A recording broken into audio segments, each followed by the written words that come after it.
Hello, hello. Hello, mi gente latino.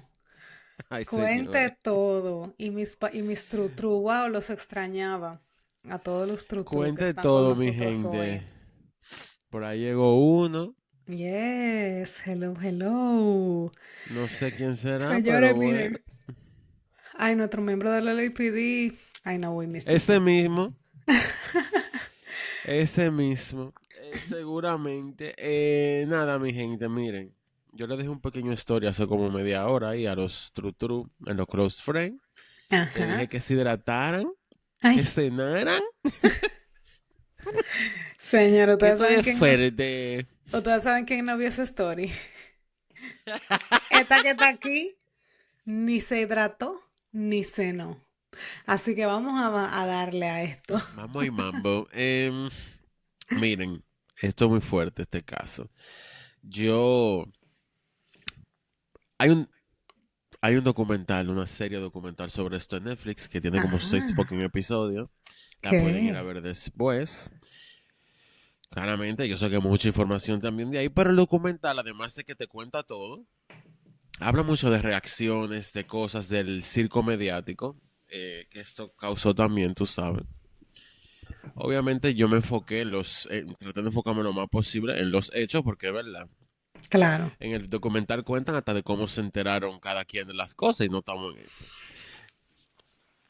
And nobody got time for that. Entonces, vámonos para, bueno, sí, para España, en el Ay, año, no, en el año 92. olé. Ole, ole. Eh, un año... Tony. Wow. Empezamos, señores, el podcast como siempre, Dios con mío. interrupciones, porque No, no, no, no. si no, Él no se está somos metiendo abajo del nosotros. mueble. Ah, ya se salió. Porque no cabe, está gordo. Ay, pobrecito, no me lo Vamos. discriminen.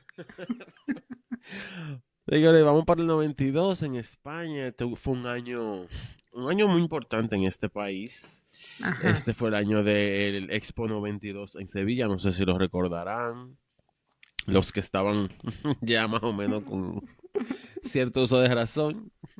Este año se hicieron los Juegos Olímpicos en Barcelona también, Uh, que obviamente ayudaron muchísimo a la imagen del país, pero al mismo tiempo también estaban los efectos de la economía que terminó en una crisis en el 93, sube el desempleo, el panorama político, el presidente era Felipe González y la vaina estaba fuerte. el costo de la vida subió otra vez. Así mismo, que salió, que fue para esa época que salió también. Eh, Tú sabes, mucho crecimiento urbano, expansión de los medios de comunicación privado, también, pero hay mucho sensacionalismo en la prensa. Pero vamos a Valencia, donde pasaron estos hechos, Acontecimientos. acontecimientos, a la comunidad, una localidad pequeña llamada Alcácer, o Alcácer, Alcacer. eh, Alcácer, exacto, y ahí con doble S en valenciano, pero no estamos en eso. Ah, bueno.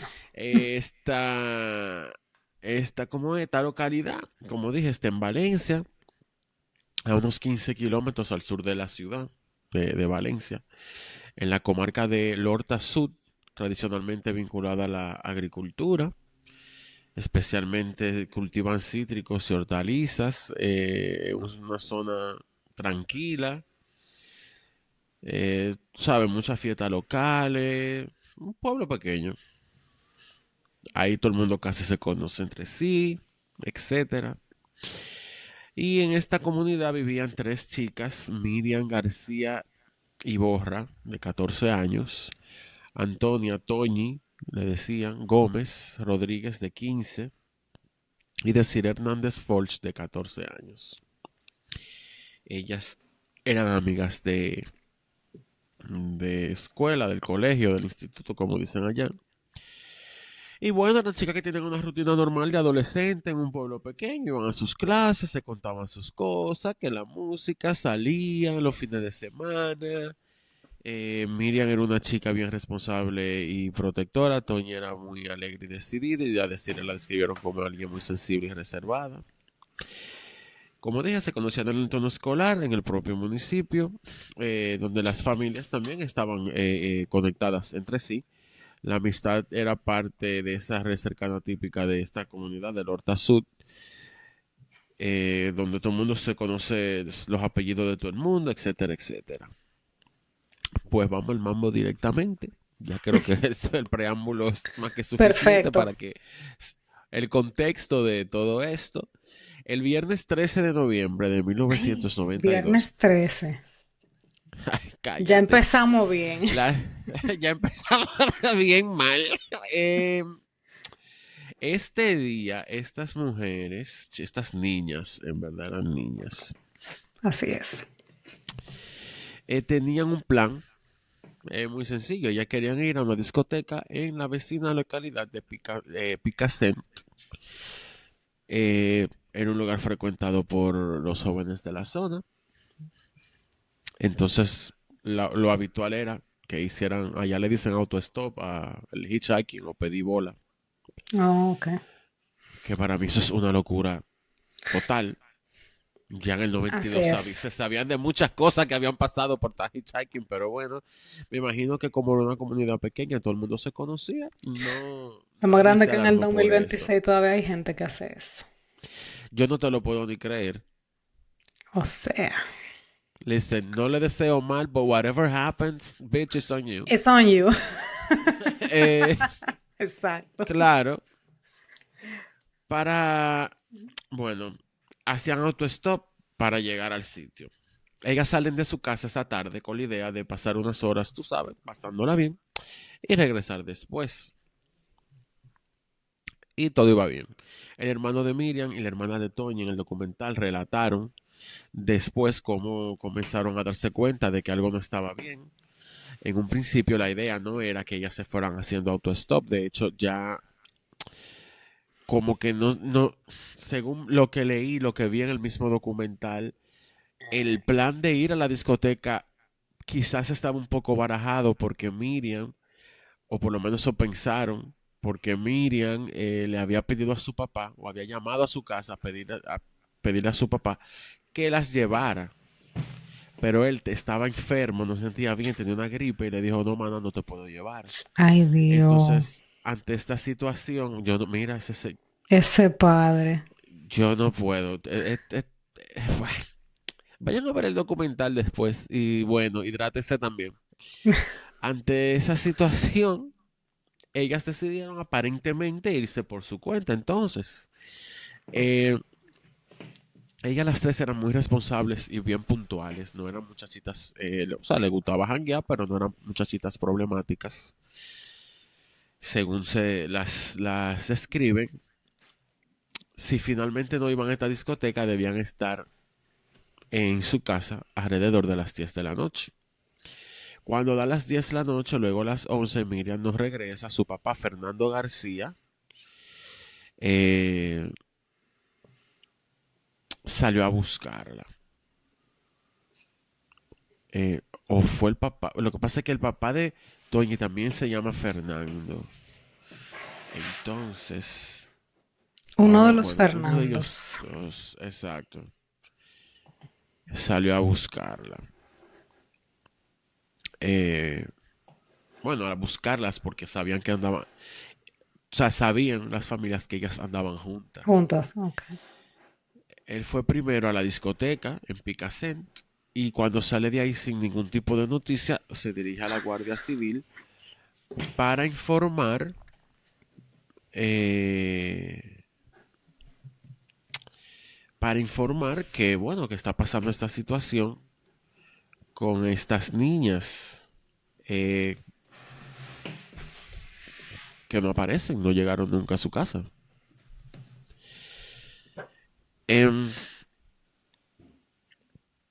Él, entonces, según su testimonio, los agentes de la Guardia Civil le dicen, como cógelo suave, papá, que no han pasado 24 horas. Mira, yo ahí le prendo fuego a todo. Pero bueno.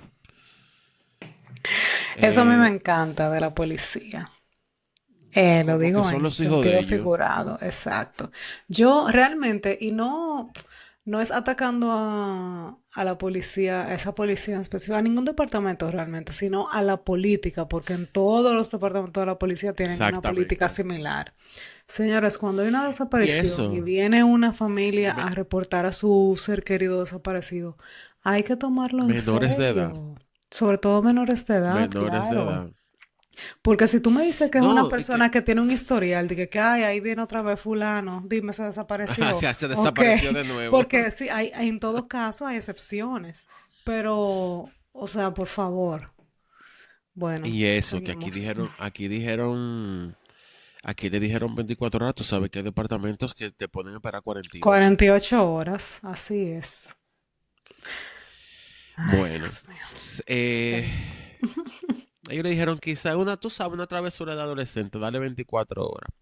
También le señalaron que formalmente no podía interponerse una denuncia hasta que pasara ese plazo. Ni él podía poner la denuncia, ni tampoco la podían salir a buscar. Gracias. Y de manera informal, ni siquiera. O sea, esa O sea noche que ese ya señor se la no tenían que durmió. bandeárselo todo. Ah, no, ya no, no la Exacto. puse, no la buscaron. Él no durmió. Él se la pasó manejando por todos los sitios Claro, que a él se le ocurrió. claro. A la mañana siguiente él volvió al cuartel y él volvió a insistir. Le dijo, mi amor, que no aparecen estas mujeres, estas niñas no aparecen.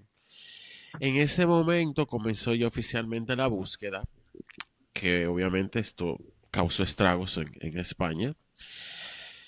Se supo de entrada que las chicas fueron vistas por última vez en una gasolinera en la entrada de la discoteca. La discoteca se llamaba Cool algo. eh, yo no sé, algo De la así, tenía que ver discoteca con en cool. cuestión. Ajá, en Picasen, en la comunidad de Picasen, estaba esa gasolinera. José Manuel Alcaina, exteniente de alcalde de Alcácer, explicó que al ver cómo comenzaban a concentrarse los vecinos frente al ayuntamiento y en otras localidades cercanas, decidieron actuar con rapidez. Quiero que sepan que con todo y todo la Guardia Civil fue bien diligente. Se organizó una caravana de 12 vehículos cargados con miles de fotocopias con las imágenes de las chicas que se distribuyeron por toda la comunidad valenciana. Eh, obviamente, era para que la gente viera sus rostros y a ver si alguien se acordaba de algo, que la vi allí, que la vi Claro. aquí, que la vi con fulano. Según Alcaina, el esfuerzo fue incluso, o sea, ellos nunca habían eh, hecho este tipo de movilización tan grande y tan efectiva. La intención era que cualquier aviso o llamada, bueno, que llegara lo más rápido posible, pero esa movilización ciudadana acelerada también generó tensión con los protocolos habituales de la Guardia Civil, eh, que seguían sus propios procedimientos. El 15 de noviembre, dígase ya el domingo, cuando ya habían pasado unas 37 horas, comenzaron a aparecer las primeras publicaciones en la prensa. Uno de los titulares hablaba de la desaparición de tres niñas en Alcácer y señalaba que el caso estaba movilizando a varias comarcas de la zona. El padre de Miriam ya había acudido el día anterior a distintos medios de comunicación tras presentar la denuncia ante la Guardia Civil. Llevó las fotografías más recientes de las chicas que pudieron encontrar. Desde el primer momento a las familias no les encajaba la teoría que se empezó a circular de que haya sido algo voluntario. Había detalles también que, bueno, que reforzaban esa sospecha de si había dejado preparada su bolso de deporte para ir a patinar la mañana siguiente. Mm. Miriam también en casa eh, dejó como un monedero, un bolso, en algo, unas 20.000 pesetas, que era la moneda de esa época. Wow, pesetas. Pesetas. Y Wow. Toña había dedicado incluso una canción a sus amigas Y entre esas, en un programa de radios, el mismo, o sea, el viernes 13 que desaparecen, Tony había llamado a la emisora de radio y yo escuché, en el documental se escucha la llamada. Y ella Ay, le ¿ustedes se acuerdan dedica, cuando se hacía eso? sí, y ella, tú sabes, a una de las, ella le dedicó la canción a casi a todas sus amigas, incluyendo las dos que estaban con ella, pero una de las chicas que la que ella menciona en la canción ella había hecho planes con esa amiga para verse al día siguiente, o sea que a nadie le cuajaba que ellas se fueron voluntariamente. Claro. En el documental ponen la llamada, en verdad da mucha pena, ella le dedica a Major Tom, de- Ay. la de Peter Schilling, Earth Belongs. Em, em, Tú sabes, como que todas estas cosas cotidianas era como que no, porque Normal, aquí claramente esas chicas tenían planes para seguir su fin de claro. semana. Alcaina continuó señalando que esta llamada que Miriam hizo a su papá incluso reforzaba la convicción que él tenía de que tampoco fue voluntario. Bueno, él entendió que ese detalle apuntaba a una intervención de terceros. Este domingo también acuden al Canal 9 para intentar dar mayor difusión al caso. Sin embargo, fue el propio equipo del canal que le restó gravedad a la situación, asegurando que probablemente las chicas aparecerían el lunes. ¿Tú estás Oye, oyendo? esa vaina. No, no, no, no, no, pero yo no puedo creer. A mí me meten preso ese día. O sea, Búsquenla volvemos a lo, ustedes. volvemos a lo mismo que hemos hablado en otros episodios. Me encanta la especulación de gratis de la gente también. Porque usted conoce a Toñi, usted conoce a la otra, pues usted sabe si vienen el A lunes o el Miriam a martes, o decir, si no vienen. O exacto. sea, por favor. Una locura total. Alcaina mantuvo su postura firme, insistió en que no se trataba de una unidad voluntaria y subrayó la urgencia del momento. Les dijo que si estaban en lo cierto, él sería el primero en agradecérselo. Alcaina es el señor del ayuntamiento. Pero él le dijo al equipo del Canal 9 que si esas niñas no aparecían el lunes, que el Canal 9 no volvía a pisar un escalón del ayuntamiento para cubrir absolutamente ni una sola noticia, porque él no lo iba a dejar. Ay, papá. Esa misma noche entonces lo entrevistan en otras cadenas a nivel nacional. Hay obviamente una incertidumbre grandísima, los padres están volviéndose locos, ver esos videos de esas madres llorando de verdad.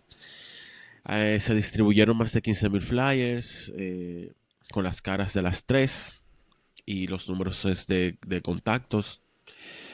Hasta este momento se sabía que,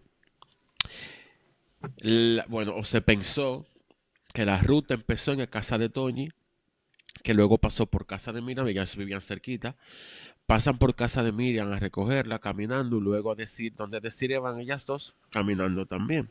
De aquí van a un lugar llamado Recreativo SAS, un lugar clásico de la zona donde iban los jóvenes de esa época a pasar a cherchar, tú sabes. Allí fueron vistas por un amigo de Miriam llamado Leandro. De ahí fueron a visitar a Esther, que estaba enferma. Aquí hablan con Esther si iban caminando o a dedo, o sea, pidiendo bola.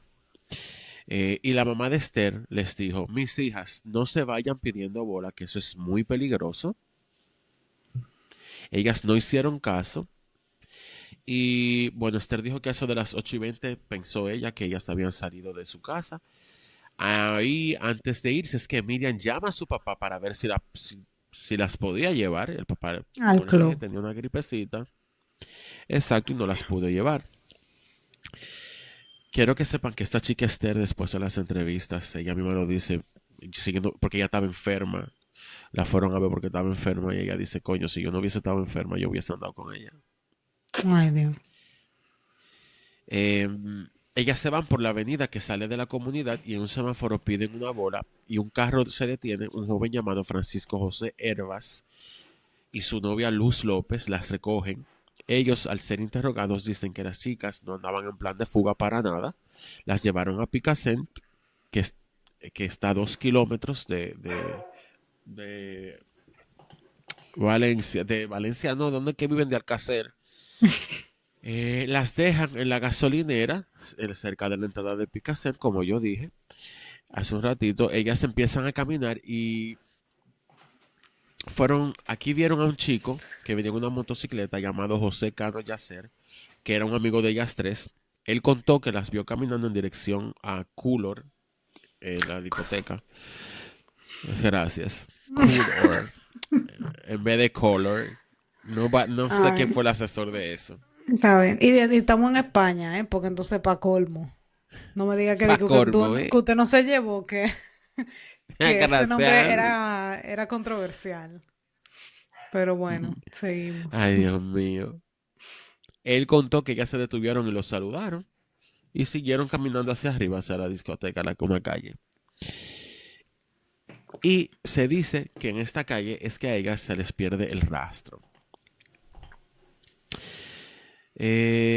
Esta búsqueda comenzó con intensidad desde el día siguiente de la desaparición, como dije, y no, obviamente también tuvo sus situaciones el domingo, este domingo 15. Dos voluntarios de protección civil, uno de 26 años y otro de 35 años, que participaban en la búsqueda rastreando por los barrancos de Picasen, fueron arrollados por un todoterreno. El más joven murió en el acto y su compañero fue hospitalizado con un traumatismo cráneo encefálico y 14 fracturas en la pierna. Logró sobrevivir, pero quedó con Wow. secuelas. Ay, sí. Aunque durante días no hubo pistas concluyentes, surgieron numerosos testimonios, algunos resultaron especialmente relevantes porque ayudaron a reconstruir la ruta que les acabo de hacer de las chicas. El papá de Miriam se movilizó por los medios, dio entrevistas, movió cielo, tierra y mar. eh, Fue Yo tengo colgado responsable. del alma a ese señor. Él habla mucho en el documental. Ese señor, hasta el sol de hoy, todavía le está luchando por vainas que, bueno, que les contaré. Pero él fue el que no dejó que el interés se caiga. Durante toda la búsqueda también se inició una batalla mediática con Paco Lobatón, que lo mencionamos en nuestro episodio de los 900 días de esta chica, de Isabel Segura, ¿no?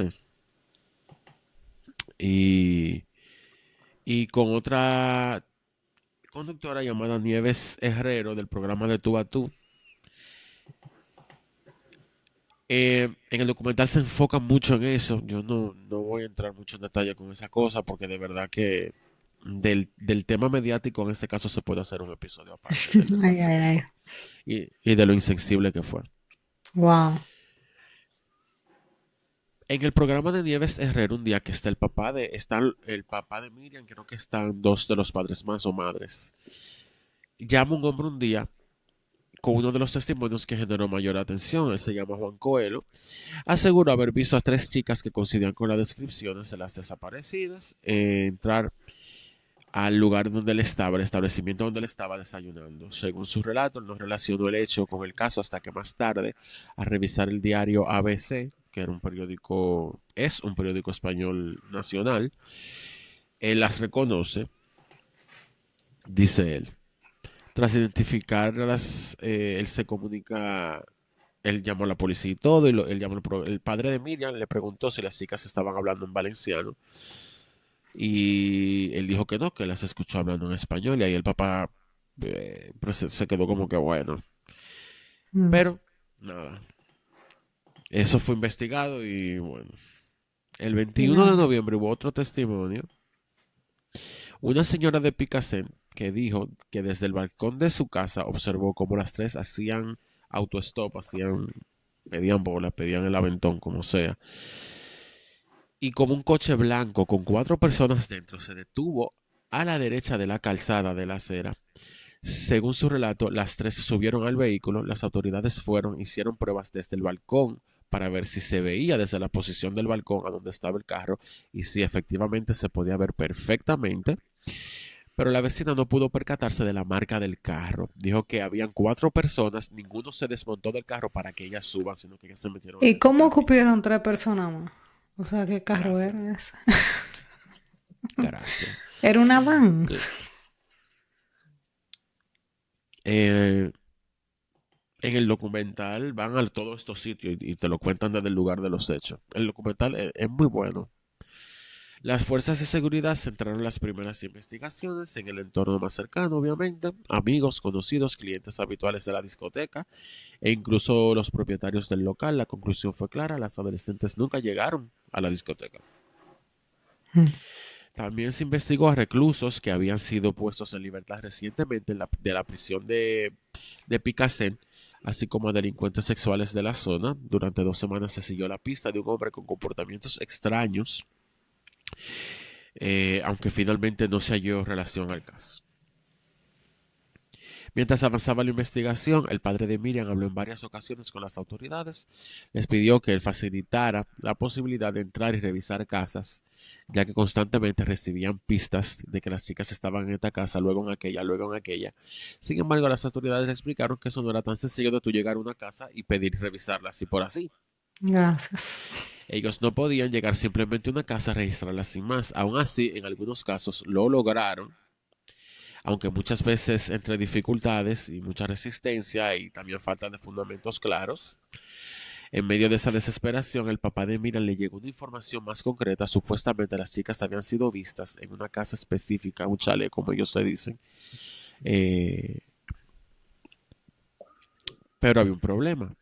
Le dijeron que no podían entrar a este chalet a menos que la policía recibiera por lo menos una pista anónima. Entonces, ni tonto ni perezoso, el Fernando, él mismo mandó su pista anónima y tuvieron que revisar la casa.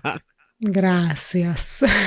Eh, él dijo, ajá, ok, ahora mismo te va a llegar un anónimo. Muy bien. Yo hubiera hecho lo mismo. Exacto. La policía se presentó ahí alrededor de las 5 de la mañana. En la casa se encontraban los hijos de los dueños con unos amigos pasando el fin de semana. La entrada generó un poco de tensión. Aún así, finalmente los dueños no presentaron objeción, tampoco se quejaron con la forma en que entraron, como que ellos fueron conscientes de la situación, o sea, y dijeron, mira, vamos a dejar esta vaina así, porque esta gente está tan desesperada y hay una situación muy grave para nosotros, pues no nos está jodiendo. Pero el papá de Miriam insistía que algo le decía que esas chicas habían pasado por ese lugar. Sin embargo, las autoridades también fueron claras con los padres, le dijeron que ellos comprendían perfectamente su desesperación, pero que no podían actuar basándose en cada rumor o pista sin fundamento. Seguir todas las versiones sin verificar podía hacer perder tiempo valioso y en última instancia podría perjudicar la investigación.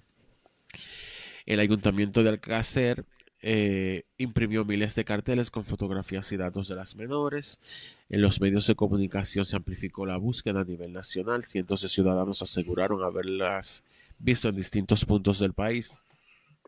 Spoiler alert, es mentira. Lo que dio lugar a dispositivos policiales en lugares tan distantes de Valencia como Granada y como Pamplona. Desde el gobierno, el ministro del Interior, José Luis Corcuera, se interesó personalmente por el caso y se reunió con los padres. Se creó un equipo especial conjunto con la Guardia Civil y la Policía Nacional para coordinar la investigación. El presidente Felipe González también recibió a las familias el 24 de diciembre para hablar con ellos y expresarles su apoyo, etcétera, etcétera. La búsqueda trascendió las fronteras españolas, se activaron canales de Interpol y las familias distribuyeron carteles en varios idiomas por Europa eh, y por el norte de África, tras surgir una pista que apuntaba a Marruecos. El día que se hallaron los cuerpos, que vamos a llegar ahí, el padre de Miriam, Fernando García, estaba en Londres junto a periodistas intentando, tú sabes, mantener viva la atención internacional del caso. A todo esto, las familias creen que las chicas están retenidas en contra de su voluntad. Hubo una figura que colaboró de manera muy importante en el caso, que es la periodista irlandesa Patricia Murray, whatever. Según contó ella misma, eh, más tarde, con el paso del tiempo, el papá de Miran como que empezó a gustarle un poquito el protagonismo mediático que estaba adquiriendo el caso. Patricia explicó que aunque la historia fuera profundamente triste, la atención del público y de los medios también se desgasta. Ella le explicaba que no bastaba con llamar a un periodista y contarle lo mismo una y otra vez para que siga prestando atención.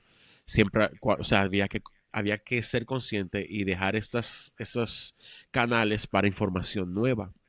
Sí. Finalmente Patricia habló con Fernando y le dice, vámonos para Londres.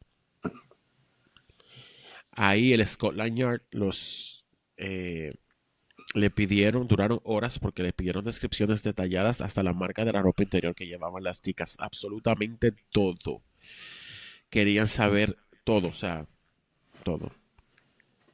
Esto ya es, o sea, en Londres, ya esto estamos en enero del 93 aquí. Wow. Mientras se encontraban allí, les llegó la noticia de que habían encontrado unos cuerpos.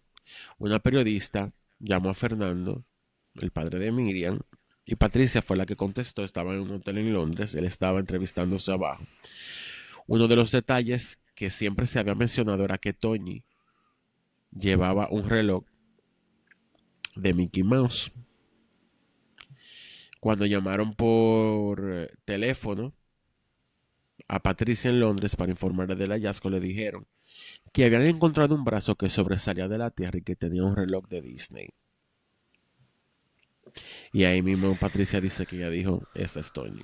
Ay, Dios. La mañana del miércoles 27 de enero del 93, un apicultor de 69 años y su consuegro subieron al monte para revisar unas colmenas en su propiedad. El lugar se conocía como el Barranco de las Romanas, un paraje montañoso situado en el término municipal de Tous, a unos 12 kilómetros al norte del pantano de Tous y aproximadamente 50 kilómetros al suroeste de la ciudad de Valencia. Era alrededor de las 10 de la mañana, cerca de las colmenas. Ven este brazo que sobresalía parcialmente de la tierra, llevaba un reloj grande de Mickey Mouse, personaje de Disney. Ellos se avisa a las autoridades, un equipo de la Guardia Civil se traslada inmediatamente al lugar.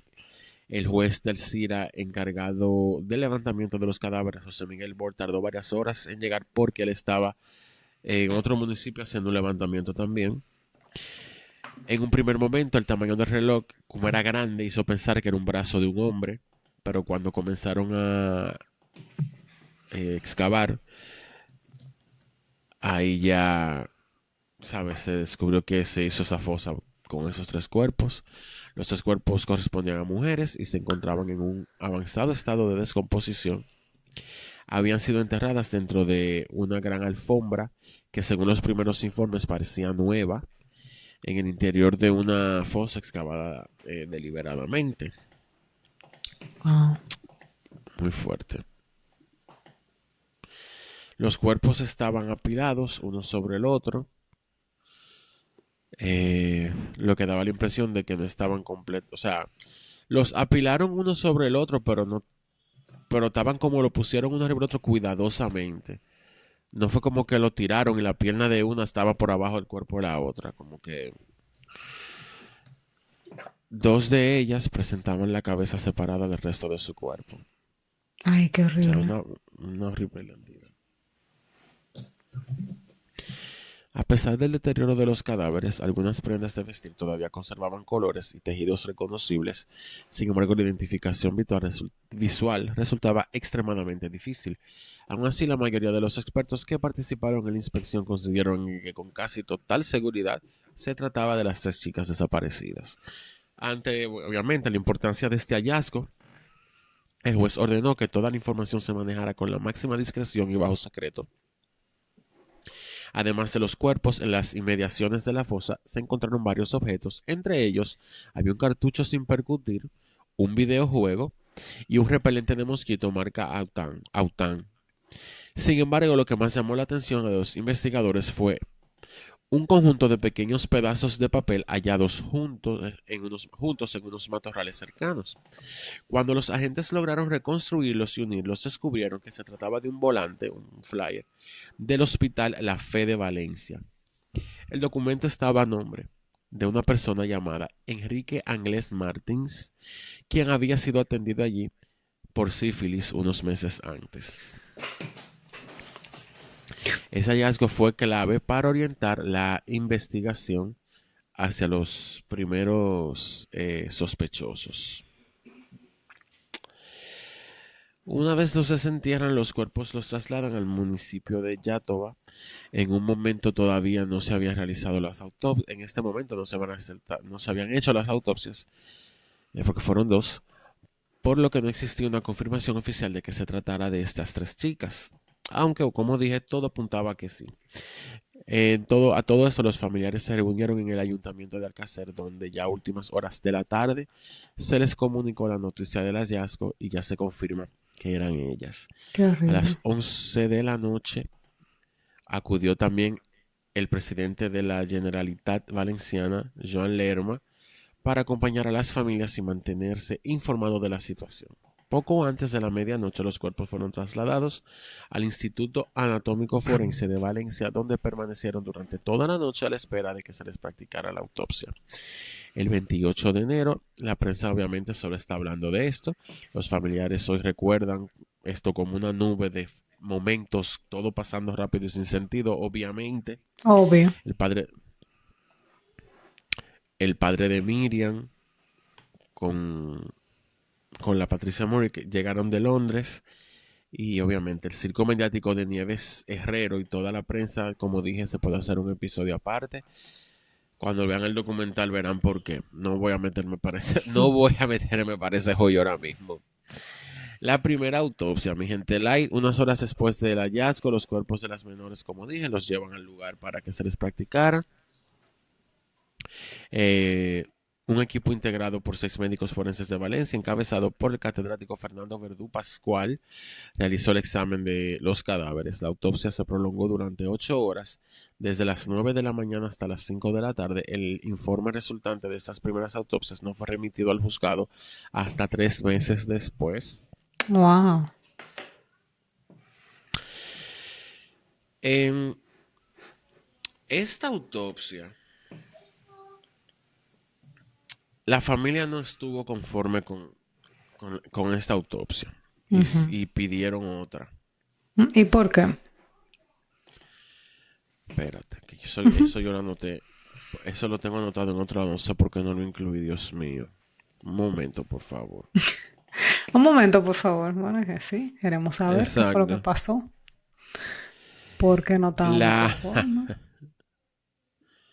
Ay, Dios mío. Ay, Dios mío.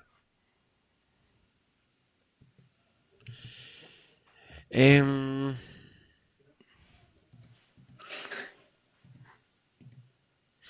ellos entendieron que no fue lo suficientemente minuciosa. ¿Entienden? No, en realidad no. No, ¿Pero es qué que lo que surgió? pasa Ok, es... déjame hacerte otra pregunta. Entonces, ¿qué fue lo que surgió en la autopsia que ellos entendieron como que le faltaba algo? Porque, Espérate. ¿Dónde fue que yo como, metí toda esta vaina? señores, que había mucho material de este caso. No, mija. Espérate, porque ahora yo no sé. Ah, bueno. Mira, hubo problemas cosas que generaron mucha polémica por el mismo deterioro de los cuerpos por el tiempo que estaba enterrado y la condición ambiental. Ellos dijeron que, o pensaron que no, que, porque fue de una vez básicamente que se hizo la segunda, porque yo entendía como que eran 3 cuerpos, esto se hizo demasiado rápido. Eh, Luego, cuando se llegan los resultados también, perdón, no se hizo de una vez. Llegan los resultados los 3 meses después, pero ellos no ven que hay documentación de nada, de cabellos, de fibra, de nada.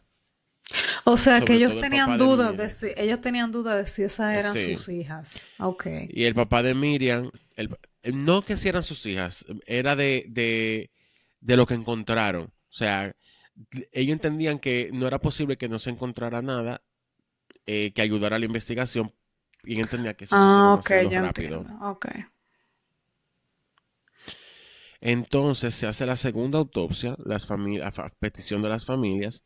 El catedrático Luis Frontera llevó a cabo esta segunda autopsia más detallada sobre los cuerpos de estas chicas. Durante este procedimiento estuvieron presentes en calidad de observadores los forenses valencianos que habían participado en el primer examen, así como dos agentes de la Guardia Civil quienes se encargaron de documentar el proceso mediante imágenes. Yo no quisiera, de verdad. En el transcurso de esta segunda autopsia, Frontera realizó un estudio morfológico de los cabellos encontrados tanto en los cadáveres como en sus prendas de vestir. En total se localizaron 15 cabellos. De ellos, 12 no pertenecían, según su morfología, ni a Miguel Ricard ni a Antonio Anglés. Entre los que se encontraban incluso una cana. Los tres cabellos restantes estaban dañados, por lo que no pudieron ser analizados. Mm. Quiero, ojo, después que se encuentran estos cadáveres, hasta el juicio pasaron como 4 años y en todo este trajín que sale todo este tema del ADN, O.J. Simpson y compañía por acciones. Gracias. Recuerden que los 90 fueron muchos. Remember, yeah. Entonces Do por you eso remember pudieron the analizar time? esto, porque ya en España parece que estaban usando también esa tecnología desde muy temprano. Tecnología de punta en España. Así es, mi amor. Menciono a estas personas, mencioné al Antonio Anglés porque, no sé si recuerdan que ese apellido fue el que salió en los papelitos que ellos pegaron, en los retazos de papeles. Correcto. Posteriormente, en el Instituto de Medicina Legal de Santiago de Compostela se llevó a cabo un análisis de ADN mitocondrial de estos cabellos. Los resultados revelaron perfiles genéticos correspondientes a entre 5 y 7 personas distintas. Sin embargo, ese dato no permitió determinar con exactitud cuántas personas participaron en los crímenes. De 5 a 7 ya para mí es demasiado. A partir de esos indicios, Frontera consideró que habían intervenido al menos 2 individuos, aunque estimaba más probable la participación de 3 o más personas. Por otro lado, el análisis de las larvas encontradas en los cuerpos, al que Frontera solo pudo acceder mediante fotografías y videos tomados durante la primera autopsia, sugirió que el tamaño de los insectos no coincidía con el estado de descomposición de los cadáveres. A partir de esta observación, el forense planteó la hipótesis de que las adolescentes pudieron haber sido enterradas en 2 lugares distintos en momentos diferentes. Wow. También la ausencia de livideces cadavéricas, moretones, llevó a Frontera a considerar otras circunstancias que eran posibles. Según su interpretación, eso podría indicar que los cuerpos habían sufrido una fuerte hemorragia previa o que habían permanecido sumergidos en agua durante algún tiempo, aunque reconoció que no disponía de pruebas suficientes para decirlo con certeza. Por lo menos fue consciente él. Claro. El informe final derivado de estas autopsias fue finalmente remitido al juzgado 3 días antes del inicio del juicio, aproximadamente 3 años después de los hechos. Tú me estás oyendo esto. Y el juicio vamos a entrar más adelante. Con esta reconstrucción del documento hallado ahorita, como les dije, que tenía el nombre de Enrique Anglés Martins, la Guardia Civil se presentó el mismo día, 27 de enero del 93, en el domicilio de la familia Anglés, situado en Catarroja, Valencia. Cuando los agentes llegaron a la vivienda, Antonio Anglés, hermano de Enrique, y conocido por sus antecedentes delictivos, logró Mm. escapar saltando por una ventana de una de las habitaciones, iniciando una huida que se prolongaría durante años. What? Muy fuerte el Antonio. Muy Wow. fuerte el Antonio. Ay, virgen, espérense. Pues sí, se me perdió la vaina. Bueno, es tan fuerte que hasta el sol de hoy Antonio no lo han encontrado. Anoten ahí. Gracias. Gracias. Pero Antonio es el más. Antonio, ¿eh? Ole y ole. Ole, ole, Toñito. Así es. Ay, Dios Él se mío. desgaritó y jamás. En el interior de la casa estaba Enrique Anglés, su hermana Kelly, el novio de Kelly y la madre de la familia Neusa Martins. Los 3 primeros fueron trasladados al cuartel de la Guardia Civil, dígase, Enrique, su hermana Kelly y el novio, donde prestaron declaraciones mientras se realizaba el registro de la vivienda. Durante el registro llegaron también otros miembros de la familia, Mauricio y Ricardo Anglés, acompañados de su amigo Miguel Ricard, conocido como el Rubio. Uno de los agentes reconoció a Ricard como colaborador habitual de Antonio Anglés, el correcamino, Oye, pero... por lo que también le dijeron, hazte acá que viene para el cuartel con los otros. Poco después se comprobó que, a pesar de que su nombre figuraba en el volante del hospital, Enrique Anglés no tenía relación directa con los hechos. Además, presentaba una discapacidad intelectual, por lo que fue puesto en libertad esa misma noche, mientras se continuaba la búsqueda de su hermano Antonio. A todo esto, Miguel prestó su declaración voluntaria cerca de la medianoche del 27 de enero. Sin embargo, las contradicciones detectadas en su testimonio, su relación con Antonio y la coincidencia entre su vínculo y las descripciones aportadas por algunos testigos que llevaron a que fuera detenido alrededor de las 5 de la madrugada. Eh, Horas más tarde, la noche del 28 de enero, Miguel Ricard realizó su primera declaración oficial ante la Guardia Civil en la que confesó su participación en los hechos. Posteriormente ratificaría esa versión ante el juez en distintas ocasiones, entre ellas el 30 de enero y el 2 de marzo del 93, tras lo cual queda en prisión preventiva el hombre. Ah, La investigación y el proceso judicial del caso generaron numerosas dudas y polémicas que contribuyeron a alimentar aún más el interés mediático. Con el paso del tiempo, parte del sumario de instrucción, así como detalles de las autopsias, informes forenses, incluso imágenes de los cuerpos, llegaron a difundirse en distintos medios de comunicación. Eso a mí no me cabe en la cabeza. En ocasiones, incluso años después del hallazgo de los cadáveres, fue que se wow, divulgaron. Esta exposición pública provocó que parte de la opinión pública obviamente comenzara a interpretar todo por su cuenta y elaboraran teorías alternativas a la versión oficial. La difusión de testimonios contradictorios, especialmente entre lo declarado en televisión y lo manifestado en sede judicial, favoreció que la gente empezara a crear teorías de conspiración.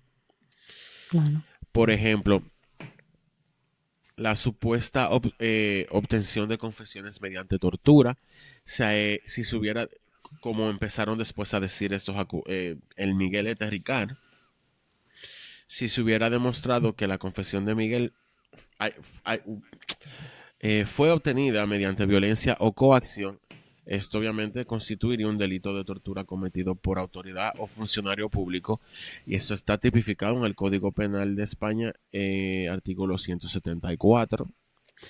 Wow. Esto establece que incurre en dicho delito el funcionario que, abusando de su cargo y con el fin de obtener una confesión o información, someta a una persona a procedimientos que provoquen sufrimiento físico o mental o que atenten contra su integridad moral. Además, una actuación de este tipo supondría también la vulneración de los derechos fundamentales recogidos en la Constitución española en el artículo 15 y en el 24. Señor, pero el cuerpo legislativo de España estaba de todo. Sí, mira, de verdad. Wow. En términos jurídicos, la indefensión se entiende como una privación sustancial del derecho de defensa, exacto, que impide o dificulta gravemente a una de las partes que pueda alegar o probar sus argumentos en igualdad de condiciones. De haberse acreditado tales circunstancias, o sea, todo este tema de que fue todo bajo tortura, como él dijo, bueno, la consecuencia procesal habría sido la nulidad de la declaración autoinculpatoria de Miguel Ricard. Sin embargo, el tribunal analizó esta cuestión en la sentencia del caso más adelante y concluyó que no existía ni una sola prueba que acreditara la existencia de torturas. Por ello exacto. Para esto tuvo en cuenta varios elementos: el reconocimiento médico forense realizado cuando Ricard fue presentado ante las autoridades, en el que no se detectaron lesiones ni signos compatibles con malos tratos. El comportamiento del propio acusado, que según diversos testimonios no presentaba una personalidad fácilmente influenciable y llegó incluso a mostrarse desafiante ante las autoridades. la ausencia de denuncias inmediatas por parte del acusado, que no informó de supuestas torturas ni a sus abogados ni al juez instructor en los primeros momentos del proceso, y los informes psiquiátricos posteriores que no detectaron síntomas de trastorno por estrés eh, agudo o postraumático. En base a esos Gracias. elementos, el tribunal concluye que no existían indicios suficientes para considerar que las confesiones hubieran sido obtenidas mediante tortura, por lo que la prueba autoinculpatoria no fue anulada. Wow.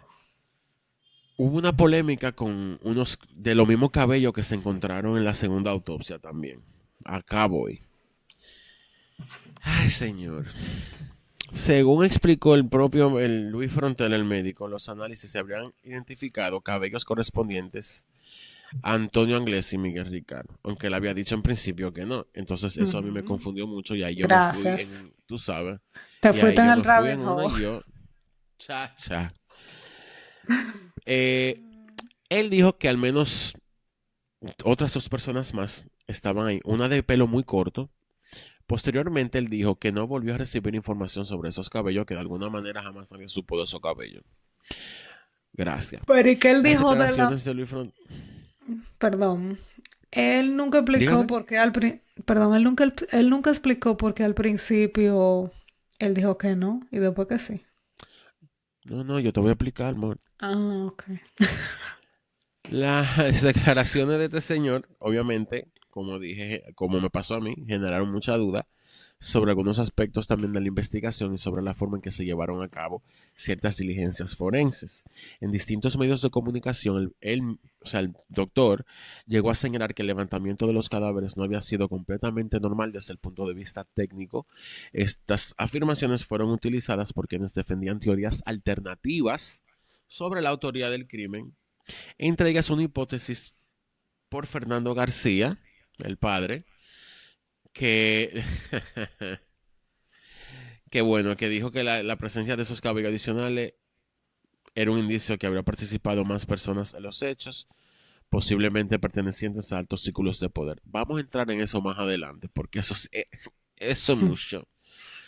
No obstante,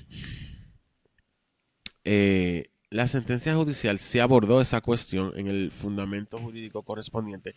Se menciona que los análisis de ADN mitocondrial realizados sobre algunos cabellos sugerían la posibilidad de que otras personas hubieran intervenido en los hechos. Por este motivo, el tribunal ordenó ampliar la investigación, especialmente en lo relativo a la búsqueda de Antonio Anglés, que continuaba prófugo y, como ya les dije, aún lo está. Continúa, prófego. Exacto, de nada no lo hemos encontrado por ahí. No. A lo mejor usted lo Por conoce tanto, con otro nombre. exacto, así es. Por tanto, la sentencia no ignoró la existencia de estos indicios, sino que reconoció la posibilidad de que habían otros participantes no identificados, ordenando ampliar, como dije, las diligencias de la investigación. Ok, entonces esto fue una confusión muy grande para mí. Lo que yo recogí de esta Ajá. situación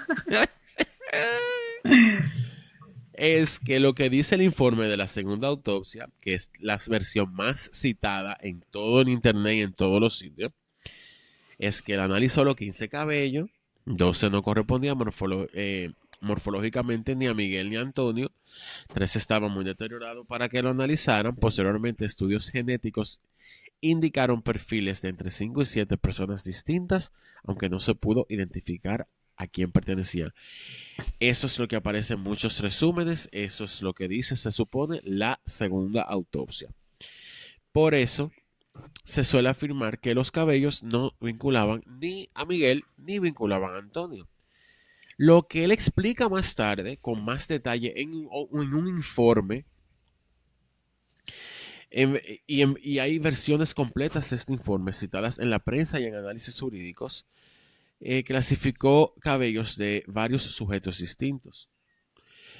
3 vellos públicos de Miguel Ricard, otros cabellos pertenecientes a varios individuos desconocidos, sujetos de F, G y J, un cabello canoso que también generó mucha polémica y vamos para allá ahora.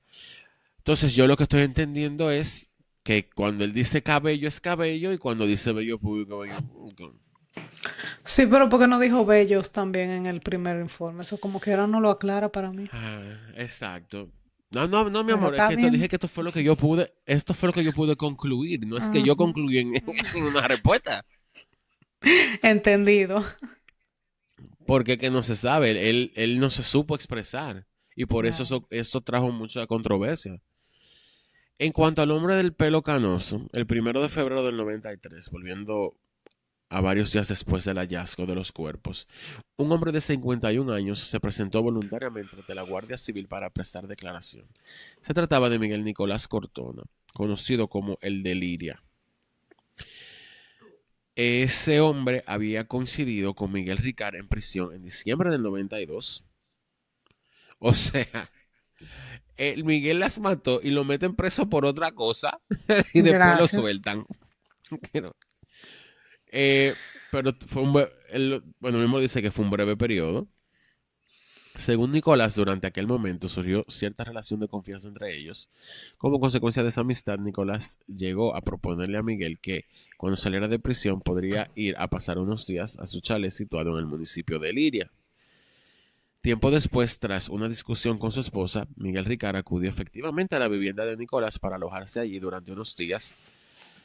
Durante su estancia ocurrió un episodio que Nicolás consideró sospechoso y que decidió comunicar a la Guardia Civil. Según su testimonio, una de las noches en las que ambos dormían en la misma habitación, un hombre encapuchado entró a la vivienda armado con una pistola y le exigió que le entregara todos los objetos de valor que tenía. Nicolás afirmó en ese momento llevaba 30,000 pesetas en el bolsillo, dinero que entregó al asaltante. A pesar de ello, el encapuchado le propinó una brutal paliza con una barra de hierro antes de irse. Al día siguiente de este suceso, Antonio Anglés y su hermano Mauricio acudieron al chalet supuestamente con la intención de protegerle durante unos días.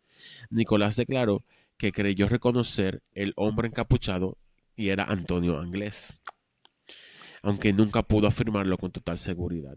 Según continuó explicando, desde la llegada de los hermanos Anglés comenzaron a producirse conversaciones inquietantes en las que se hablaba abiertamente de raptos, violaciones de niñas y la manera de ocultar las pruebas mediante su asesinato y enterramiento.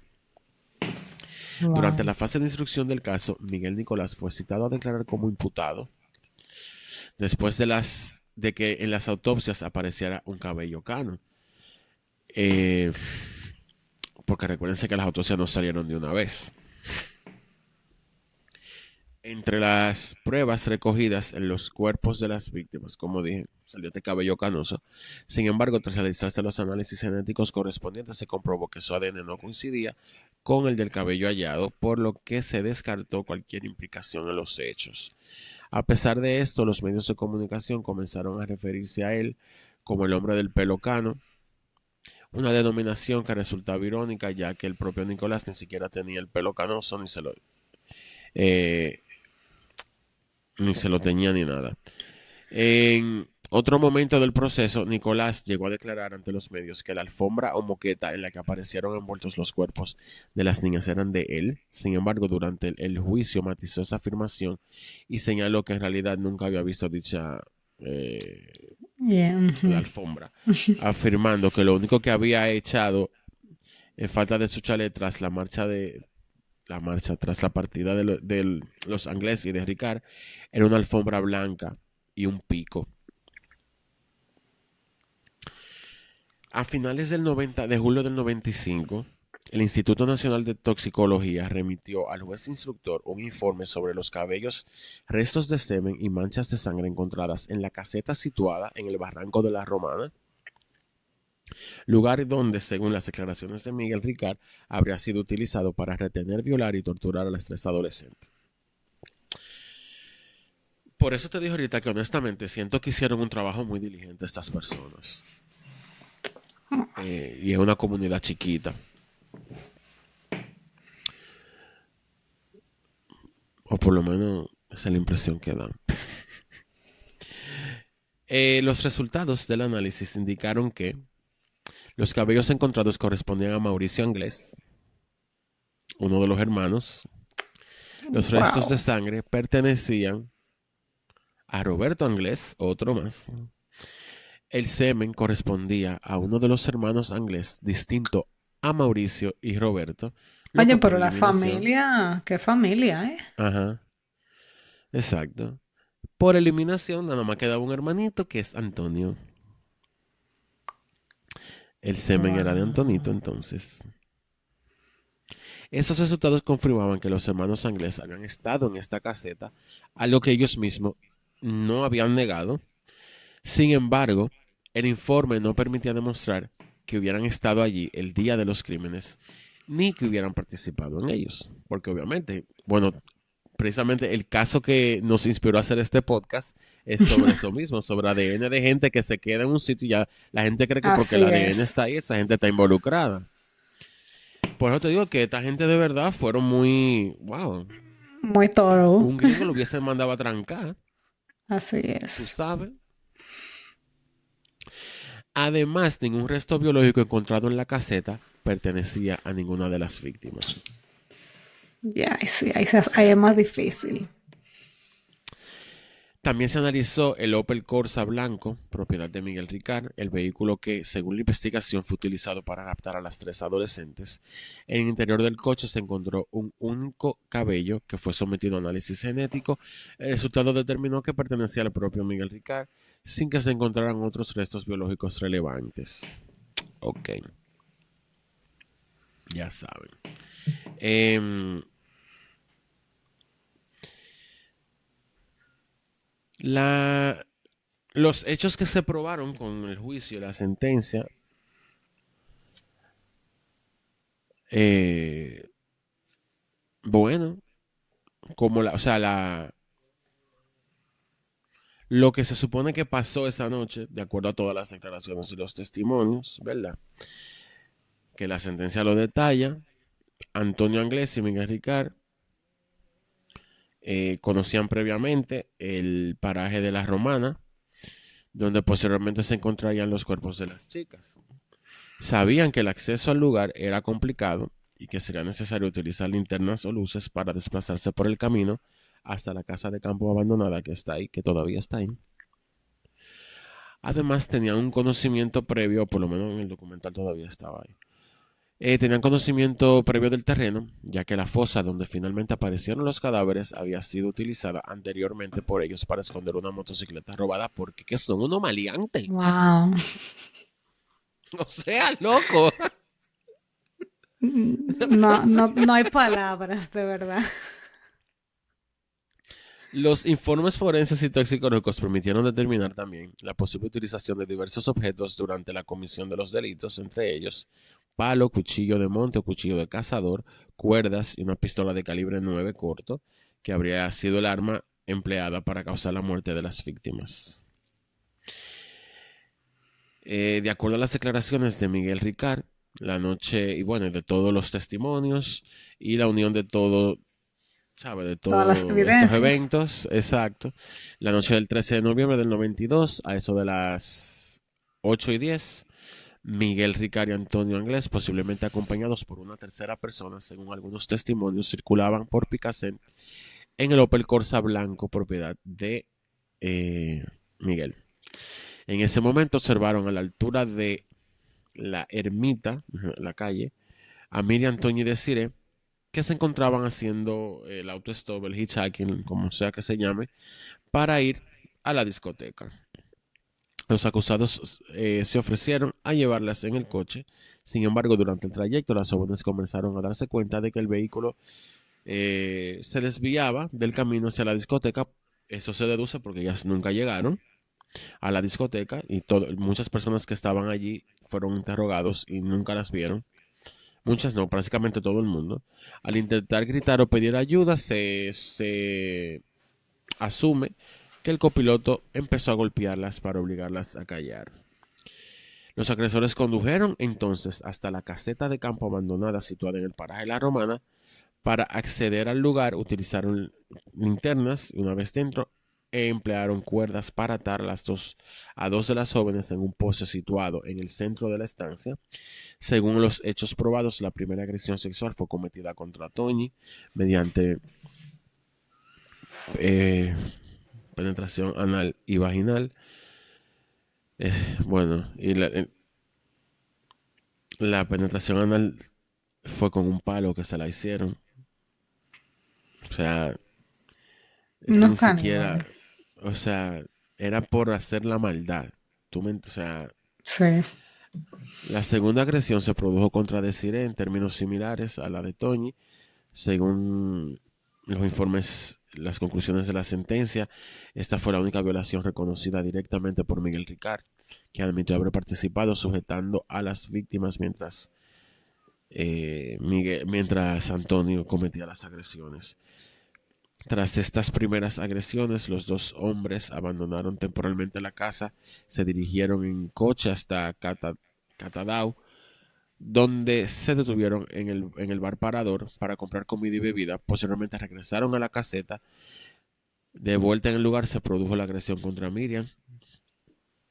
Tras las agresiones, los autores ataron nuevamente a las jóvenes y trataron de dormir en la caseta. Sin embargo, los gritos y llantos de ellas lo impidieron. Ante esa situación, los agresores reaccionaron golpeándolas repetidamente e incluso amenazándolas con la pistola calibre 9 corto que llevaban. Cuando llegó la madrugada, los agresores deciden acabar con la vida de las chicas. Para ello cavaron una fosa en las inmediaciones de la casa de campo. Cuando las chicas comprendieron lo que iba a suceder, intentaron pedir ayuda, lo que provocó nuevas agresiones por parte de los dos agresores. Durante estos momentos finales, los agresores las golpearon con el palo y con piedras, arrancaron el pezón y la areola mamaria derecha de una de las chicas Wow, pero y, qué, utiliz Ajá. qué y bárbaros. utilizaron el cuchillo de monte para apuñalar a otra de las víctimas en dos ocasiones en la espalda. Finalmente dispararon un tiro en la cabeza de cada una, provocando la destrucción de los centros vitales encefálicos y muerte instantánea. Después de los asesinatos, colocaron una alfombra en el fondo de la fosa, depositaron sobre la alfombra los cuerpos, los enterraron con tierra, ramas, matorrales y se fueron de ahí. Uno de los cuerpos lo encontraron con la cabeza despegada, pero yo, al parecer fue por la descomposición. El juicio por triple crimen de Alcácer se celebró en la Audiencia Provincial de Valencia entre mayo y julio del 97, 4 años, 4 años después, sí, Después. 5 años después. 5 casi, ajá. Sí. En el proceso judicial solo fue juzgado Miguel Ricard, ya que, vuelvo y repito, Antonito anda por ahí aún. Esto está muy fuerte. Wow. Ricard fue acusado de secuestro, agresión sexual, asesinato e inhumación ilegal en relación con la muerte de las tres adolescentes. Durante el juicio, la acusación sostuvo que Ricard y Anglés habían actuado conjuntamente, interceptando a las jóvenes cuando hacían el autostop para ir a la discoteca de Picasso. Según la reconstrucción de los hechos presentada por la fiscalía, ambas fueron trasladadas a una casa de campo. Bueno, ambas no, las tres fueron trasladadas a una casa de campo abandonada en el barranco de la Romana, donde fueron retenidas, agredidas sexualmente, como ya expliqué. Y bueno, eso. La principal prueba contra Ricard fue su propia confesión inicial ante la Guardia Civil, en la que había relatado su participación en los hechos y señalado a Antonio como autor principal de las agresiones. Sin embargo, durante el juicio, Ricard se retractó de esta confesión, afirmando, como dije, que se la sacaron bajo técnicas abusivas. Inhumadas. Ujú. A lo largo del proceso declararon numerosos testigos, familiares, investigadores, peritos forenses. Entre las pruebas presentadas se encontraban los informes de autopsia, análisis forenses, pruebas biológicas y reconstrucción de los hechos. El juicio también estuvo marcado por controversias entre distintos expertos forenses, especialmente Luis Frontela, que hizo la segunda autopsia, y el equipo de forenses valencianos que habían realizado la primera autopsia. Frontela cuestionó algunos aspectos de los informes oficiales, lo que generó un intenso debate durante el proceso judicial. Otro elemento relevante del juicio fue la ausencia, obviamente, de Antonio. eh, Tras varias semanas de sesiones y valoración de las pruebas presentadas, la audiencia dictó sentencia el 5 de septiembre del 97. El tribunal consideró haber probado que Miguel Ricard había participado en el secuestro, las agresiones sexuales y el asesinato de las tres chicas, junto a Antonio Anglés.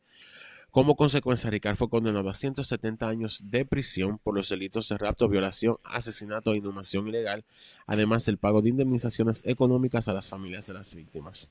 Aunque la condena sumaba un total de 170 años, la legislación penal española vigente en ese momento establecía un límite máximo efectivo de cumplimiento de 30 años.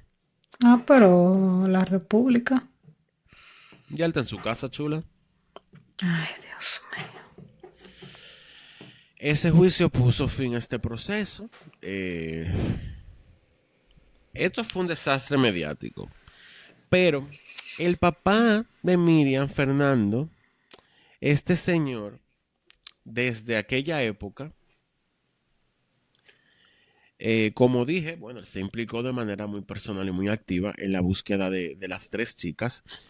Tras el hallazgo de los cadáveres, las supuestas deficiencias detectadas en la investigación y la percepción de una falta de colaboración por parte de las autoridades, según él, lo llevaron a pensar que se estaba intentando ocultar la verdad sobre lo sucedido. Y este hombre todavía está con lo mismo.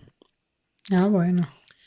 A, es- a esta tesis se le sumó el periodista de sucesos Juan Ignacio Blanco, quien decidió trasladarse a vivir a Alcácer para seguir el caso de cerca y terminó convirtiéndose en una especie de investigador extraoficial. Ah. Ambos comenzaron a cuestionar públicamente el trabajo de la Guardia Civil, de los peritos forenses y de las autoridades judiciales, y elaboraron una teoría alternativa que alcanzó una repercusión mediática impresionante. Como dije, todavía él está predicándolo. Esta versión fue difundida principalmente a lo largo de 1997 en distintos programas de televisión, especialmente en Esta noche cruzamos el Mississippi de Telecinco y en El Juí de Alcácer, emitido Yo por la pensaba que te cadena iba a decir Au- esta noche María Cela. Yo dije, ¿qué? Yo dije, pero en España también. Wow. No, Ay, mana. Dios mío. No, por si acaso, uno nunca sabe. No. Eh, Estaba diciendo que fueron al programa El Juí de Alcácer, emitido por la cadena autonómica valenciana Canal 9, donde Fernando y el periodista apellido Blanco participaban con frecuencia como invitados. Entre las hipótesis defendidas por Fernando García, destacó la idea de que Miguel Ricard y Antonio Anglés no serían los verdaderos responsables del crimen, sino simplemente cabezas de turco, como él dice, mientras que los autores reales pertenecerían a sectores poderosos o a altos cargos de la sociedad española. Estas afirmaciones realizadas públicamente y sin pruebas concluyentes, obviamente le trajeron condenas judiciales por injuria y por calumnias. Claro. La magnitud de las polémicas generadas por estas teorías llevó a que ciertos aspectos del caso fueran objeto de intenso debate jurídico, entre ellos, en primer lugar, las primeras declaraciones de Miguel Ricard en las que se autoinculpaba en los hechos junto a Antonio y que posteriormente afirmó haber realizado bajo coacciones y agresiones físicas, que bueno, se probó por pruebas que no hubo coacción y agresión física. En segundo lugar, la prueba pericial elaborada por el doctor Luis Frontera relativa a varios cabellos encontrados en los cuerpos de las víctimas durante la segunda autopsia. Los cuerpos, según algunos autores, no habrían sido analizados de forma adecuada durante el proceso judicial. Según la teoría de Fernando y de Juan Ignacio Blanco, Antonio Anglés y Miguel Ricard no habrían actuado por su cuenta, sino que habrían sido simples delincuentes comunes que seguían órdenes de una organización criminal mucho más amplia.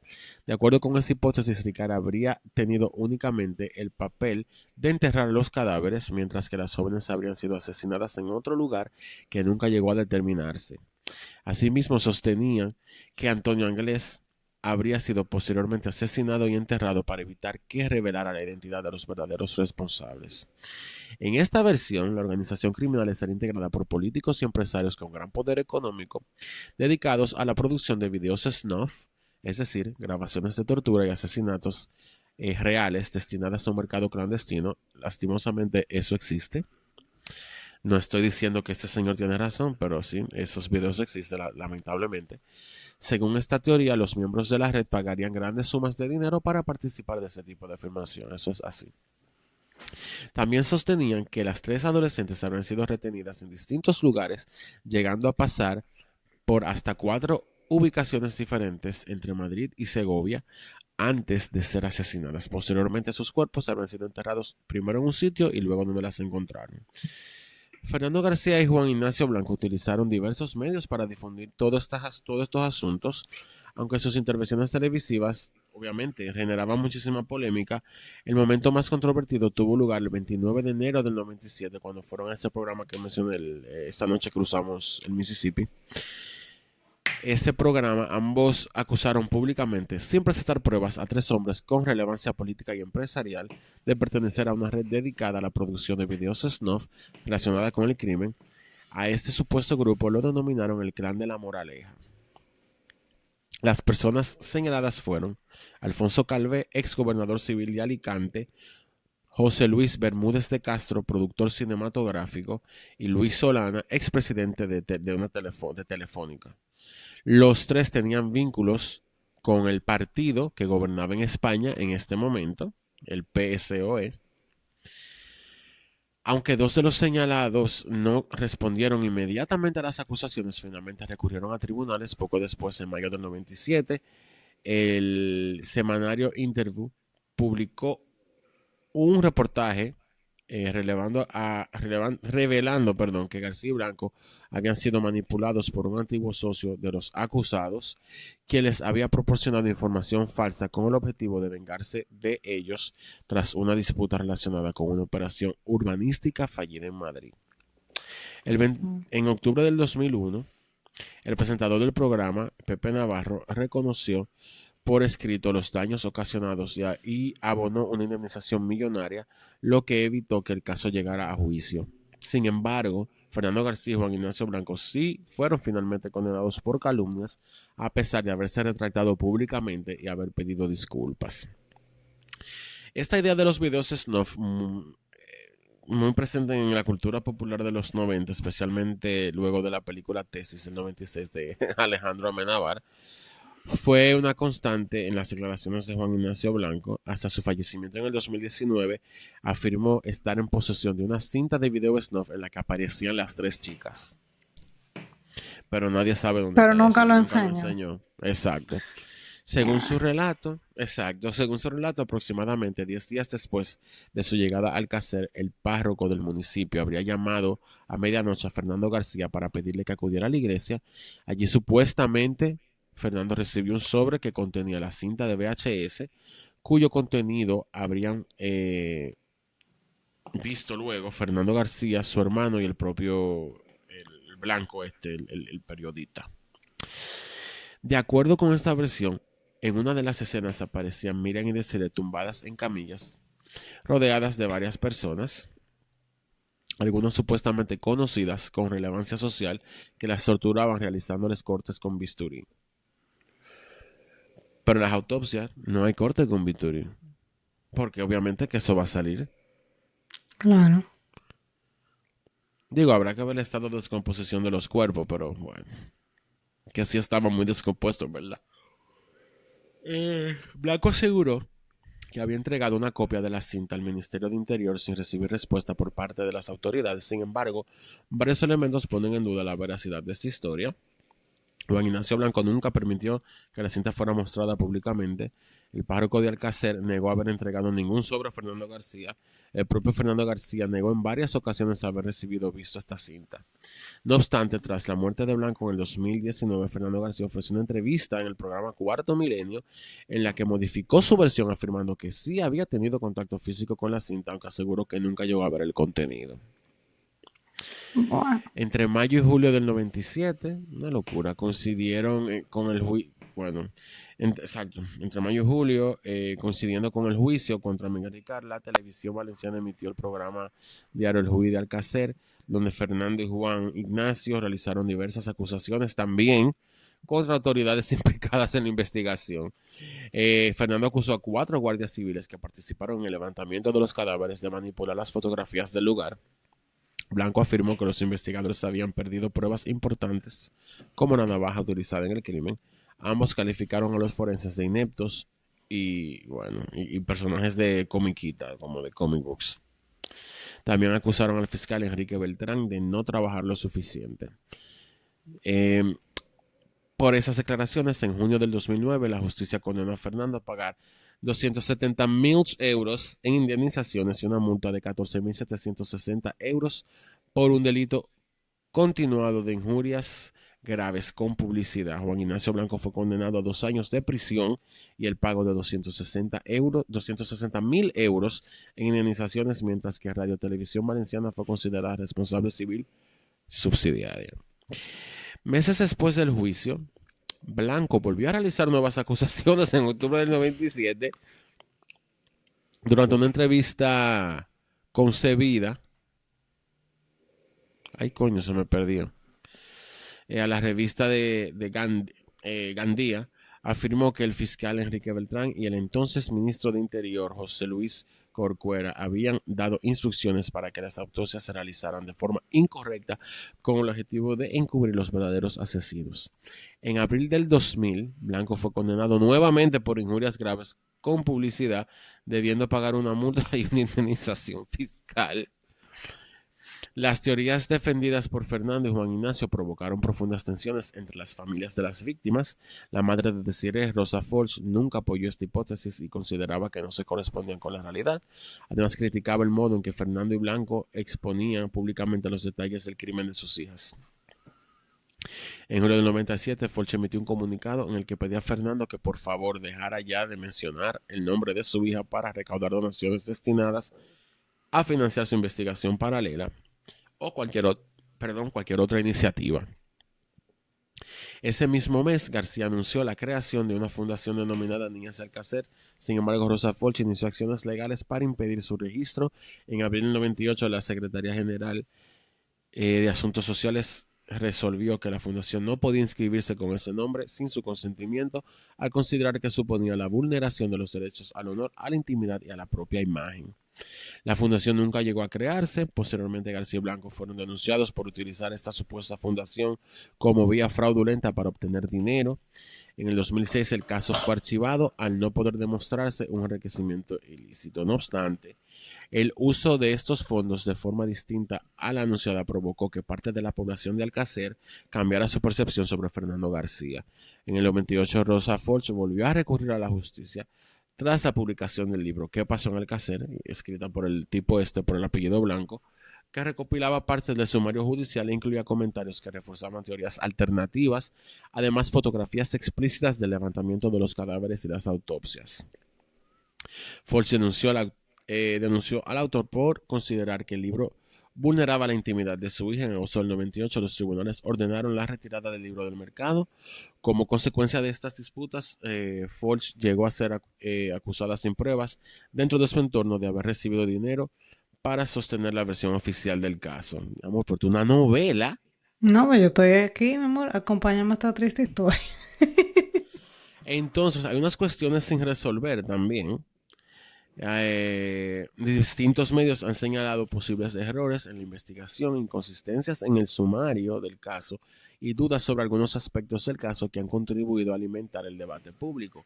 Entre las cuestiones más discutidas se encuentran la presencia de fragmentos del volante de la Seguridad Social que incriminaban al hermano de Anglés sobre la fosa, pese a que supuestamente habría permanecido allí durante más de 2 meses en una zona con fuertes vientos. Es verdad. La ausencia de restos de sangre o fluidos biológicos de las niñas en la caseta, donde según la versión oficial habrían tenido lugar las agresiones. Esa para mí es Como que la no hay ningún más, indicio. sí, esa para mí es la única que de verdad tiene como un fundamento Ajá. eh, Como tú me estás basado en diciendo que algo fue ahí y no hay certero. nada. Sí, eso aunque Y tú no hay lo sangre por recojas, ningún no lado. puede ser que no haya nada. Esa es la única, pero después todas las otras como que... Es que Ámbar, si tú ves la casa, en una casa en construcción, pero de barata, no en construcción, abandonada, que no tiene ventana, no tiene paredes, no tiene nada, es un basurero, ahí tú no puedes ni recoger, ahí se va a quedar todo pegado y tú ni cuenta te va a dar. Claro. ¿Cómo que ahí no hay nada? Eso está rarísimo, eso sí es verdad. Los cabellos hallados durante la segunda autopsia, cuyo análisis indicaban que podrían permanecer al menos a 5 personas diferentes. ¿Dónde tanto esas personas? Eh, ¿Quiénes Eso son? fue seguro ADN, perfiles de ADN. Eso no me sorprende tanto. Mm. La aparición en prensa de una cruz de Caravaca encontrada en uno de los cuerpos antes de que se mencionara en el informe de la segunda autopsia, lo que generó dudas desde el origen. Y también la descripción recogida en el sumario del momento del hallazgo, donde el juez José Miguel Bort señaló que sobresalía de la tierra una mano prácticamente deshuesada con un reloj blanco, mientras que posteriormente se indicaba que el cuerpo estaba eh, maniatado, dígase, o sea, exacto, las manos atadas. Claro. En el 2011, el Tribunal Supremo confirmó la aplicación de la llamada doctrina Parot a la condena de Ricard, lo que implicaba que las reducciones de pena debían aplicarse individualmente a cada delito. Sin embargo, el 29 de noviembre del 2013, el Tribunal Europeo de Derechos Humanos anuló esta doctrina. Como consecuencia, Miguel Ricard quedó en libertad tras solamente haber cumplido 20 años de prisión. Wow. En enero del 2021 fue identificado por la Policía Nacional en un piso Ocupa del distrito madrileño de Carabanchel, o como se pronuncia, cuando presuntamente acudió a comprar drogas. En el 2017, durante la grabación del programa El Lector de Huesos, el antropólogo forense Francisco Echeverria encontró un diente humano cerca de la fosa. Aunque se sospechó que pertenecía a una de las víctimas, no fue posible extraer el ADN para confirmarlo. Posteriormente, el 24 de junio del 2019, una pareja que paseaba por la zona encontró 4 fragmentos óseos. Tras los análisis se determinó que eran falanges humanas que probablemente habían pasado desapercibidas durante el levantamiento en el 93. En noviembre del 2020 se confirmó que los restos sí pertenecían a Miriam García. Entre 2020 y 2021, en el marco de las investigaciones sobre el paradero de Antonio Anglés, que vuelvo y repito, no sabemos. Esperen el próximo episodio, cuando resolvamos este misterio. Exacto. Se tomó declaración a varios miembros de la tripulación del barco City of Plymouth, en el que el sospechoso habría viajado como polizón durante su huida. 2 marineros señalaron la posibilidad de que Antonio Anglés hubiera recibido ayuda para escapar del camarote donde estaba retenido, mencionando incluso a 2 tripulantes que podrían haber facilitado su fuga, aunque ambos habían fallecido. También se intentó localizar una fotografía del polizón tomada antes de que el barco llegara a Irlanda. En octubre del 2021, el juzgado ordenó nuevas diligencias, entre ellas el análisis de indicios genéticos en los vehículos Opel Corsa y Seat Ronda relacionados con el caso, así como el estudio de más de 50 cabellos que habían sido descartados en los análisis realizados en los 90. El objetivo era obtener pruebas que permitieran juzgar a Anglés si fuera localizado antes de que el crimen prescribiera. En marzo del 2022 se informó de que no se había podido obtener ADN útil de los objetos analizados. En el 2023, en enero, Miguel Ricard concedió una entrevista al canal de YouTube en el que volvió a negar su participación en el crimen. El descaro de este tipo fuerte, y describió a Antonio Anglés como una persona carente de humanidad y sentimientos. Aún así, aceptó someterse a diversas entrevistas y a un interrogatorio mediante el denominado suero de la verdad. Ay, En septiembre, en septiembre del 2025, se publicó un fragmento de 50 minutos de una de estas entrevistas perteneciente a un documental de más de 4 horas. En este fragmento, Miguel Ricard reconoce su implicación en los hechos y menciona la participación de Mauricio Anglés en el asesinato de una de las víctimas, y a Mauricio no le hicieron nada, y de Antonio Anglés junto a otro delincuente conocido como el Nano en la muerte de las otras 2. Ahí vienen los otros ADN que estaban ahí, que nunca se supo de quiénes eran. También alude a la presencia de 3 hombres mayores de 50 años durante las agresiones, sugiriendo nuevamente la posibilidad de un crimen por encargo. Y esto salió en septiembre del año pasado, óyeme, después esto de es de Gift todo. that keeps on giving. Ajá. Después de toda la historia del papá de la chica y todo, y este tipo se encontró este video de 50 minutos viejísimo donde él está hablando esa maldita vaina, ya tú sabes. Según este relato, los cuerpos habrían sido enterrados inicialmente cerca de un corral de Alborache utilizado por Antonio Anglés y posteriormente los trasladaron al paraje de la Romana el 6 de enero del 93, donde permanecerían enterrados hasta que fueron encontrados el 27 de enero del mismo año. Señores, este es mi episodio kilométrico Wow. sobre el caso de Alcácer. Les invito a que vayan a ver el documental, está en Netflix y es buenísimo. Y hay mucho más detalle de lo que yo he dado aquí hoy, en verdad. Quizá Wow. lo voy a ver otra vez a ver si me comí algo, no sé. Bueno, señores, nada, muchas gracias por este episodio tan completo. Gracias a nuestros patreones que están con nosotros en el día de hoy. Así Le es. dimos una buena novelita para que nos hicieran compañía. Y nada, mi Ay, gente, sí, ya mis ustedes saben, niños. hagan lo propio y nos vemos Y en nos la vemos próxima pronto, entrega. mana. Bye. Bye. Si te gustó este episodio, ayúdanos a seguir investigando dejando tu comentario y siguiéndonos en Spotify, YouTube o en tu plataforma de streaming favorita. Tu apoyo nos ayuda a seguir trayéndote los casos más impactantes. Y si te quedaste con deseos de un chin más, únete a nuestra comunidad en patreon.com/popcrimefiles para contenido exclusivo, episodios extra y material inédito. Nos encanta compartir este viaje contigo. Gracias por escuchar y por ser parte de nuestra familia Pop Crime Files. Hasta la próxima.